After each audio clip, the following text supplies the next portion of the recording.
First of all, Jarmo, I mean, your thoughts on today and everything that's transpired. Well, I think we're in a good position. We added a good player in Gustav Nyquist, a guy who's versatile. He's got speed and scored 60 points last year. Obviously lost a couple players, but as we said at the deadline, that no matter what happens, we took the opportunity and the risk of this happening July 1, but we're in good shape. We're going to be a good team next year. I'm confident about that. We have a lot of good young prospects ready to prove themselves that they're going to take advantage of the opportunity that's in front of them, and we still have our core in place with all the good players that we have. We have one of the strongest defense in the league.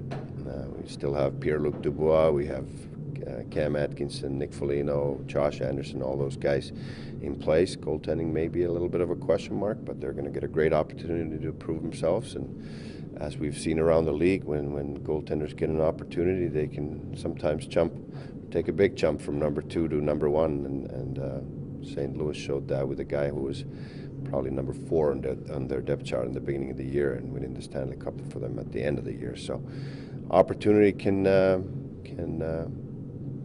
be great for a lot of good prospects in different areas of the lineup, and we believe we have great prospects. Can you say anything about the possibility of adding another goalie into the mix? No, we're going to give the opportunity for these two guys to compete for the ice time and see where we're at with them. Korpisalo played great when he had an opportunity to play a lot when Bobrovsky was hurt, and that's when he played by far his best games, and he's going to have a great opportunity ahead of him now to get some more ice time and more responsibility. And Elvis Merzlikins is probably the best goaltender outside the NHL, according to many of the experts, and not just within our organization, but league-wide. And we're going to have Veini Vehviläinen in that mix as well. He's selected the best goaltender in the Finnish league 2 years in a row and played in the finals 2 years in a row, won the championship a year ago. So those three guys are going to compete for ice time and going to have a great opportunity to prove that they can be a #1 goalie in the National Hockey League. Is there any sort of disappointment that when you see guys like Duchesne, Panarin, and Bobrovsky all leave the Blue Jackets, are you disappointed at all that they didn't want to stay here? Yeah, but you also have to respect the fact that they have that choice once in their career. Most players just have that decision once, and it's not always based on that they don't like in Columbus or the Blue Jackets. They might just different reasons for different people for why they choose their destinations. This is a great city. We have a winning team. We've been in the playoffs 3 years in a row, and we have a very good young team. So, and I happen to love Columbus. So I don't think it's about the city or the organization, but it may be just a destination they prefer, a city they prefer. We can't provide the ocean for any other players. That's one thing we can't do, and I can go to bed tonight and sleep well, thinking that we did everything we could to keep Panarin, and he was a great player for us, but he chose to go to the Rangers, and life goes on. We're going to have a good team. People, are you tired of the questions about it? Because people want to judge everything in sports. You seem like you've come to grips with it. They left. You knew that was possible. Now, if your team falls flat on their face this year, maybe you judge it differently. But if you take, as you say, your core, you add the young kids, and then whatever free agents you get, and if you stay afloat, you make the playoffs, then you can judge it, right? Yeah, I don't think hockey is about a one player and one player leaving or one player coming.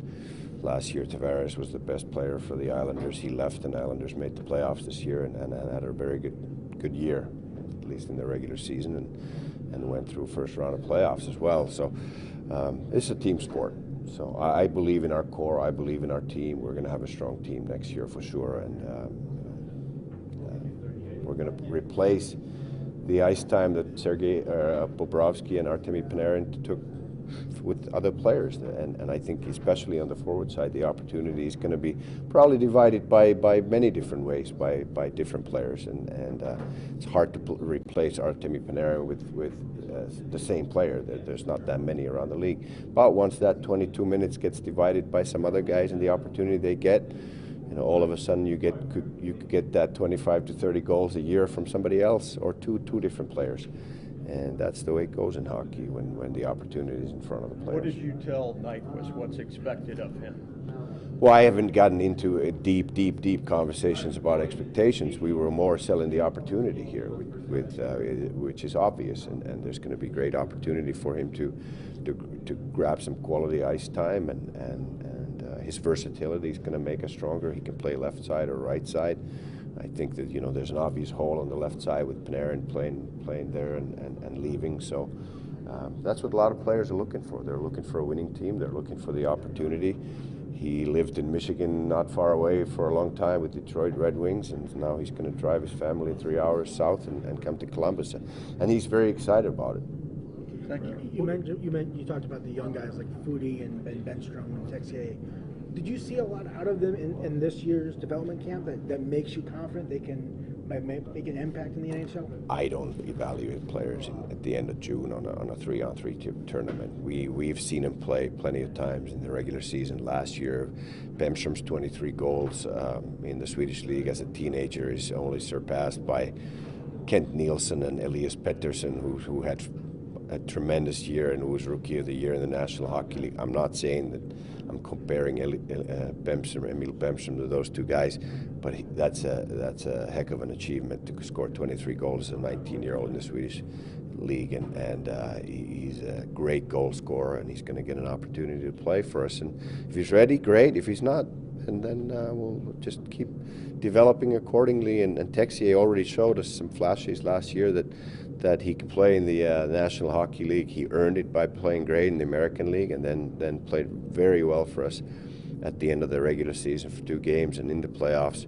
So and we're pretty confident that he can play for us this year.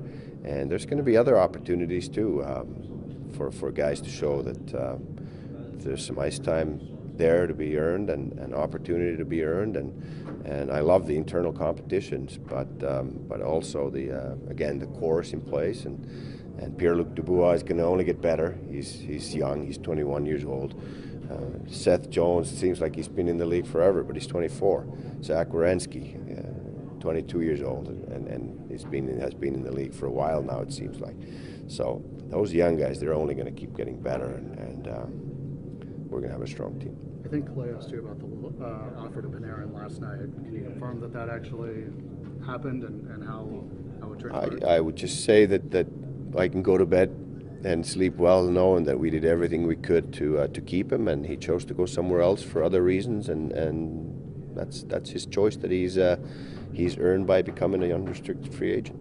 Jarmo, after losing 3 players basically to lifestyle choices, not team or anything like that or fit, but lifestyle, do you do any more research on that, on the players you sign, as to what their priorities are, or does that part of it remain the same? I don't know how you can do that research for years ahead, and yeah, right. we try to know everything about our players, but